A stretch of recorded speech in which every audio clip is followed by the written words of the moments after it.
was bisher geschah. Steffen Tigges verlässt uns und das noch vor GTA 6. Ich habe auch in den letzten Jahren das eine oder andere Wort über Steffen Tigges verloren. Habe ich ziemlich aufgeregt über ihn und das auch noch zu Recht, muss ich im Nachhinein sagen. Ich hätte es ehrlich gesagt nicht geglaubt. Ich dachte, der sitzt seinen Vertrag hier aus, denn das war ja auch kein schlecht dotierter Vertrag, muss man im Nachhinein sagen. Immer okay, klar, so contentmäßig ist es natürlich für mich ein herber Verlust, also keine Tigges-Witze mehr. Jetzt muss ich schon fast hoffen, dass Adamian bleibt. In Bezug auf Steffen Tigges, sage ich mal, in seine Richtung. Und in Richtung SC Paderborn, mein Beileid. Ich habe eine Nachricht bekommen von Steffen Tigges. Hallo Leo, du kleiner Drecksack. Jahrelang, seitdem ich hier bin, hast du mich durch den Kakao gezogen. Du hast gesagt, erst wenn die erste Posaune am Firmament ertönt, werde ich wieder ein Tor erzielen. Aber weißt du was? Ich bin nicht gescheitert. Ich bin nicht gescheitert. Ich wurde missverstanden. Ich bin nicht fehl am Platz gewesen. Ich war meiner Zeit voraus. Jetzt gehe ich nach Paderborn. Wieder in die 2. Liga. Dort, wo Männer noch kämpfen. Wo keine Comedy-YouTuber über einen urteilen. Nur weil der Ball manchmal verrutscht. Ich werde sie alle schocken. Ich werde Tore machen, Fallrückzieher, Flugkopfbälle, vielleicht sogar Elfmeter verwandeln, wenn man mich mal schießen lässt. Ich sag dir eins, ich bin wieder da. Der Teginator ist zurück. Hasta la vista, Leo.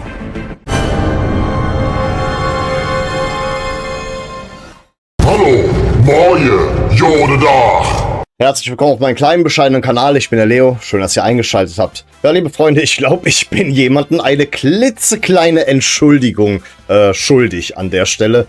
Ja, ich habe ja ziemlich abgelästert über Steffen Tigges, insbesondere in der ersten Staffel und zu Beginn der 2. Staffel, als er uns dann verlassen hat. Und ich sag mal so, er hat vielleicht nicht unbedingt seine verborgenen Talente unter Beweis gestellt, aber immerhin 6 Tore geschossen und ist mit dem SC Paderborn aufgestiegen und wir profitieren davon. Wir erhalten insgesamt 200.000 Euro als eine Art Prämie für diesen Aufstieg und somit haben wir dann doch noch von diesem Transfer in gewisser Weise profitiert. Klar, 200.000 Euro sind jetzt nicht unbedingt die Welt. Das ist gerade mal so viel wie Christian Keller, ein mutmaßlicher Top-Stürmer, wert gewesen wäre. Aber gut, lieber ein Spatz in der Hand als eine Taube auf dem Dach, oder wie heißt es doch so schön. Von daher, sorry Steffen Tigges, du hast immerhin etwas erreicht, hast ein paar Törchen geschossen und du und deine Mannschaft, und das ist ein ganz, ganz großes Dankeschön an den SC Paderborn.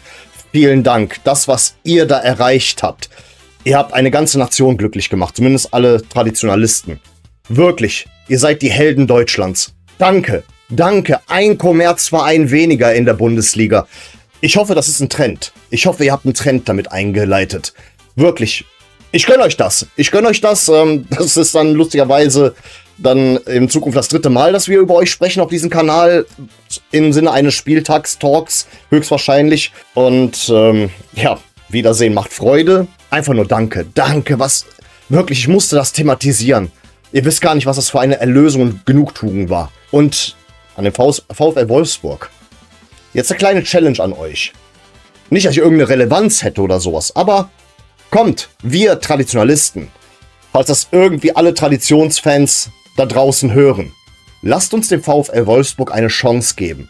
Ich meine, jeder Traditionsverein, der was auf sich hält, ist schon mal abgestiegen. Mit Ausnahme von Bayern München. Wenn die es schaffen, bei jedem Zweitligaspiel, und ich meine wirklich jedes Zweitligaspiel, ihr Stadion mit eigenen Fans, nicht auswärtigen Fans, bis auf den letzten Platz auszuverkaufen. Ne? Kompletter Heimbereich bei jedem Zweitligaspiel ausverkauft. Ihr werdet so oder so aufsteigen, das ist mir vollkommen klar. Aber wenn ihr es schafft, eine Aufstiegseuphorie oder eure minimalistische Fanszene komplett zu mobilisieren, dann akzeptiere ich euch als Traditionsverein. Ne, das ist die Challenge. Aber ihr müsst wirklich jedes Spiel mit eigenen Fans ausverkaufen. Dann gehört ihr dazu. Ja, das nächste Thema sind dann halt 2 Abgänge oder indirekt Abgänge. Es waren ja nur Spieler, die wir uns ausgeliehen haben. Cenk Özkacar und Lund werden den FC verlassen nach einem Jahr. Ihre Leihe wird dementsprechend nicht verlängert. Ich selber habe gegen Ende der Rückrunde immer mehr und mehr von Özkacar gehalten, muss ich schon sagen. Also Cenk war wirklich doch im Nachhinein ein solider Innenverteidiger geworden. Aber es hat dann dem FC im Nachhinein nicht gereicht und ich hoffe, das Geld wird reichen für einen deutlich besseren Innenverteidiger. Ich weiß nur, meiner Meinung nach, für die Kadertiefe hätte er uns gut getan. Und er hat sich wirklich Mühe gegeben. Und man merkt auch, wie sehr ihm das leid tut, den FC jetzt wieder verlassen zu müssen. Irgendwie hat er dann doch hier hingepasst, aber wer weiß, vielleicht wird jetzt Platz frei für mehr Qualität. Anscheinend ist die Ablösesumme zu hoch, beziehungsweise die Klausel, ihn fest zu verpflichten. Dasselbe gilt natürlich auch für Christopher Lund. Vor einem Jahr habe ich deutlich mehr von ihm gehalten als von Özcajar, wobei ich bei beiden eigentlich guter Dinge war. Ja, aber im Nachhinein auch seine Ausstiegsklausel oder seine Verkaufsklausel ist dann im Nachhinein zu hoch für den FC, um dieses Risiko einzugehen. Vor allen Dingen Lund, naja, ab dem Gladbach-Spiel war er dann doch nicht so der Spieler, den wir uns erhofft haben. Also das konnten wir alle beobachten. Von daher, ich hoffe, dass jetzt Platz frei gemacht wird für mehr Qualität. Natürlich habe ich gehofft an der Stelle, dass hier in nächster Zeit irgendwelche Transfers verkündet werden. Ich befürchte, und das ist meine schlimmste Befürchtung, dass wir unsere beiden besten Spieler erstmal verlieren müssen. Jakub Kaminski mit seiner Ausstiegsklausel und, naja, Said El-Mala. Beides tut mir sehr weh, wenn das geschieht. Ich habe irgendwie so eine Befürchtung, dass da Thomas Kessler tatsächlich wartet. Dass er wirklich wartet, bis die beiden Spieler verkauft werden und dann dürfen wir wieder vom Neuen anfangen. Das ist so meine Befürchtung an der Stelle. Es tut sich ja gar nichts auf dem Transfermarkt. Das war im letzten Jahr deutlich anders. Deswegen bleiben wir auch aktuell bei diesem Wochenformat, bis nicht irgendwann mal so eine Breaking News kommt, wo ich sage, alles klar, ich werde jetzt recherchieren über den und den Spieler, den wir da verpflichtet haben, weil über Gerüchte rede ich ja nicht. Es tut sich aber aktuell nicht und ich hoffe, das hat was damit zu tun, dass man sich akribisch an den Tisch setzt und wirklich herausfiltert, wer könnte funktionieren. Und dass man da nicht falsch liegt. Wer wiederum fest verpflichtet wurde nach seiner Leihe, das ist Tom Kraus bis 2029. Tom Kraus ist zumindest schon mal wichtig für die Kadertiefe. Er hat seine Qualitäten, die er aber jetzt, sagen wir mal so, nicht komplett unter Beweis gestellt hat letzte Saison. Er hat ein deutlich größeres Potenzial, was ich natürlich hoffe, dass er in Zukunft noch deutlich mehr entfalten wird. Ursprünglich ja mehr oder weniger als Martel-Ersatz geholt, dann im Nachhinein etwas variabler eingesetzt worden, konnte Martel dann doch nicht ganz verdrängen. Ich denke mal trotzdem, es wird wahrscheinlich noch ein klarer Sechser oder auch ein Achter verpflichtet. Vielleicht spielt Kraus dann in der Doppel-8. Das ist so meine Einschätzung oder meine Vermutung, ohne irgendwie ein großer Experte zu sein. Kommen wir nun zu einem sehr kontroversen Thema. Ja, die Dauerkartendebatte wurde quasi am Freitag eröffnet. Es wurden verschiedene Dauerkarteninhaber angeschrieben, dass einseitig gekündigt wird, da sie keine FC-Mitglieder sind. Soll bedeuten, in Zukunft wird eine Dauerkarte mit einer FC-Mitgliedschaft verbunden bzw. verpflichtend sein. Und das hat natürlich zu einer großen Kontroverse geführt. Viele Dauerkarteninhaber fühlen sich natürlich jetzt genötigt und ich selber sag mal auch, irgendwie ist es schon eine gewisse Form von Nötigung. Klar, was man aber nicht außer Acht lassen sollte, es wurde demokratisch, zumindest von den Mitgliedern, die abgestimmt haben, entschieden, dass in Zukunft eben das verpflichtet sein soll. Ich meine, wir haben ein viel zu kleines Stadion. Viele Dauerkarteninhaber kommen entweder nicht oder setzen ihre Karte nicht in den Zweitmarkt und keine Ahnung, es hat halt zu dieser Diskussion überhaupt erst geführt. Es tut mir aber natürlich sehr leid für Leute, die seit Jahrzehnten diese Dauerkarte haben und halt gesehen haben, okay, ich muss jetzt nicht zwingend Mitglied werden oder ähnliches. Wie fair ich das finde, da bin ich mir ehrlich gesagt ziemlich unsicher. Ich bin da sehr zwiegespalten. Ich bin selber Mitglied, aber ich glaube, wäre ich bei dieser Abstimmung dabei gewesen, hätte ich mich enthalten, weil das ist ja auch mein Recht, mein demokratisches Recht, mich zu enthalten. Weil ich kann einfach nicht Leute vor den Kopf stoßen, die seit Jahrzehnten zum 1. FC Köln gehen, die halt eben nicht überzeugt davon sind, Mitglied zu sein. Und das ist ja auch deren gutes Recht. Und ich weiß ja auch nicht, wie sehr der 1. FC Köln sich da auf dünnes Eis mit dieser Entscheidung begibt. Und ich weiß ja auch nicht, wie sehr das auch im rechtlichen Rahmen befindet. Deswegen, Viktor, beantworte mir mal die Frage, ist das Ganze im rechtlichen Rahmen? Nun, Leo, zunächst mal bewegt sich der 1. FC Köln damit tatsächlich im Rahmen seines Vereinsrechts. Der Verein besitzt grundsätzlich das Recht, Bedingungen für den Erwerb oder die Verlängerung von Dauerkarten festzulegen. Insbesondere dann, wenn diese Bedingungen transparent kommuniziert werden und satzungsgemäß beschlossen wurden. Und genau das ist hier entscheidend. Die Mitglieder haben demokratisch abgestimmt. Die Mehrheit war dafür. Damit besitzt diese Entscheidung zunächst einmal vereinsinterne Legitimation. Hinzu kommt ein weiterer Punkt. Das Stadion ist dauerhaft überlastet. Die Nachfrage übersteigt das Angebot massiv. Es existieren deutlich mehr Interessenten als verfügbare Dauerkartenplätze. Aus Sicht des Vereins entsteht dadurch natürlich die Frage, wem möchte man langfristig den Vorzug geben? Und der FC beantwortet diese Frage nun offenbar mit denjenigen, die zusätzlich Mitglied des Vereins sind. Rein juristisch ist das zunächst einmal nachvollziehbar. Emotional hingegen ist die Debatte deutlich komplizierter. Denn viele langjährige Dauerkarteninhaber empfinden genau das als problematisch. Dass eine bereits bezahlte und über Jahre gelebte Fanbindung plötzlich an eine zusätzliche organisatorische Mitgliedschaft gekoppelt wird. Kurz gesagt, rechtlich wahrscheinlich zulässig. Emotional für viele dennoch ein Reizthema. Und genau deshalb diskutieren derzeit so viele Fans darüber. Danke, Victor. Also, Freunde, hört mal zu.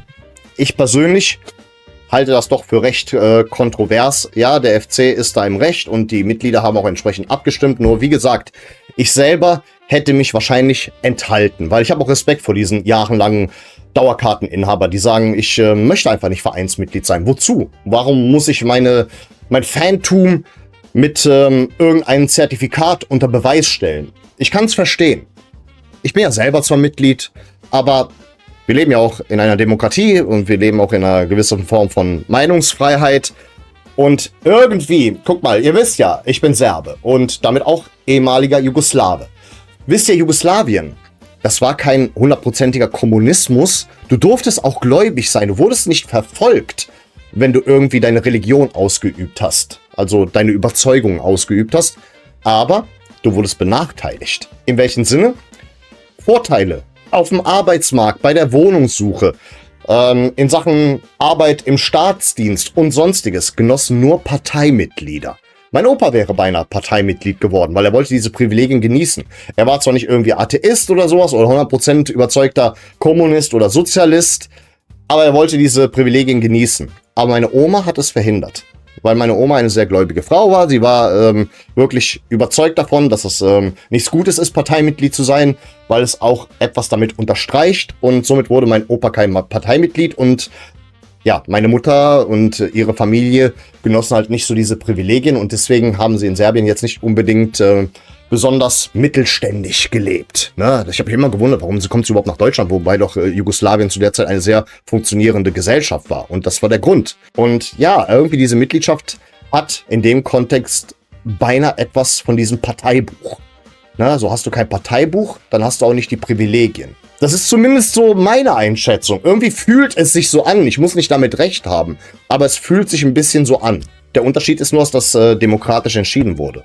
Ja, jetzt wurde ich ein bisschen politisch, aber meine Güte, was mir auf der Zunge liegt, das muss manchmal auch raus. Deswegen eine sehr kontroverse Entscheidung vom FC. Ich bin mir nicht sicher, ob man die Frage überhaupt erst hätte stellen sollen. Das halten wir im Nachhinein fest zu dem Thema. Ich weiß nicht, ob der FC jemals diese Frage hätte stellen können, weil sowas spaltet die Fanszene. Sowas führt zu einem, zu einem Konflikt. So ein Konflikt innerhalb der Fanszene. Du bist Mitglied, du bist nicht Mitglied, deswegen bist du ein schlechterer Fan als ich. Diese Diskussion, die taucht dadurch auf. Versteht ihr, was ich meine? Ich bin mir nicht sicher, ob das richtig ist. Der FC hätte vielleicht diese Frage niemals stellen dürfen. Naja, aber was wir machen, wenn die Stadt Köln das mit dem Stadion so falsch eingeschätzt hat und selbst wenn damals die FC-Spiele im alten Müngersdorfer Stadion, oder für mich wird es immer das Müngersdorfer Stadion bleiben, aber ne, in der alten Bauweise vielleicht nicht immer ausverkauft war, eigentlich so gut wie nie. Das stimmt schon alles. Aber Köln, das ist eine Weltmetropole und Köln braucht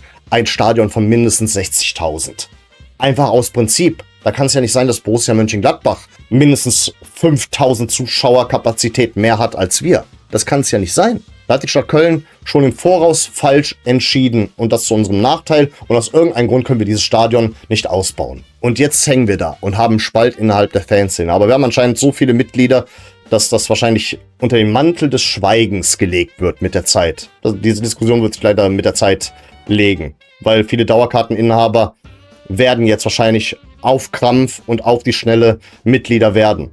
aber für mich ist es eine gewisse Form von Nötigung. Viel hat sich in dieser Woche jetzt wirklich nicht getan, das für mich besonders relevant wäre, bis auf einige Aussagen von Thomas Kessler und René Wagner, was sie genau suchen, welche Positionen sie suchen, aber es macht für mich keinen Sinn, bis nicht jemand verpflichtet wird, sage ich ganz ehrlich. Deswegen bleiben wir weiterhin bei diesem kleinen Wochenrückblick, wo wir die relevantesten Themen in einem Video zusammenfassen, insbesondere da ich nicht genug Zeit habe. Ich kann mich einfach nicht jeden Tag vor die Kamera setzen oder jeden zweiten Tag, es geht einfach nicht. Heute habe ich frei, also perfekt, um ein Video zu machen. Von daher geht es erstmal so weiter auf diesem Kanal, bis nicht irgendwie ein wirklich explodierendes, relevantes Thema kommt. So bleibt es erstmal. Ich wollte auch eigentlich über die U19, die im Finale um die deutsche Meisterschaft steht, reden, aber zu diesem Zeitpunkt haben sie noch nicht gespielt. Wer weiß, im nächsten Video werden wir das vielleicht noch mit reinnehmen, falls sie ihren Titel verteidigen konnten. In Hoffenheim werden fast 2000 Fans dabei sein. Wahrscheinlich noch mehr. Es gibt ja halt nur diese offizielle Zahl an Tickets, die verkauft werden, aber ich denke, das Stadion wird überfüllt sein von FC-Fans. Die Leute kriegen halt nicht genug von ihrem ersten FC Köln. Von daher hoffen wir das Beste. Und in diesem Sinne, für diese Woche bedanke ich mich recht herzlich für eure Aufmerksamkeit. Vielen Dank fürs Zusehen. Und ich sage mal an der Stelle, auf Wiedersehen. Denn wir wollen uns doch wiedersehen. Unser kosmischer Held, der gute Kosmos, das Beste der Welt. Trikots total, zusammen bis sie alt.